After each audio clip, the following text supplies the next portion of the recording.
August 9 മെസീനയിലെ ധവളകന്യക.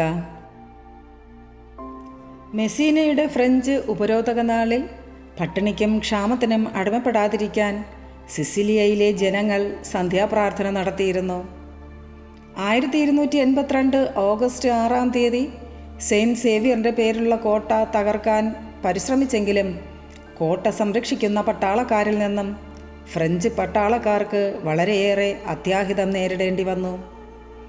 മെസീനയിലെ ജനങ്ങൾക്ക് അവരുടെ ശത്രുസൈന്യം നല്ല ഒരുക്കത്തോടുകൂടിയും ശക്തമായിട്ടുള്ളവരുമാണെന്ന് അറിയാമായിരുന്നതുകൊണ്ട് അവരുടെ ആയുധങ്ങളേക്കാൾ കൂടുതലായി പരിശുദ്ധ കന്യകാമറിയത്തിൻ്റെ സഹായം അവർ അഭ്യർത്ഥിച്ചു.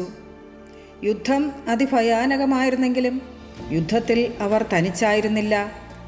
പ്രൗഢയായ ഒരു വെളുത്ത സ്ത്രീ 2 പ്രാവശ്യം അവർക്ക് പ്രത്യക്ഷപ്പെട്ട് ശിരോവസ്ത്രത്താൽ അസുഖങ്ങളിൽ നിന്നും അവരെ സംരക്ഷിച്ചു.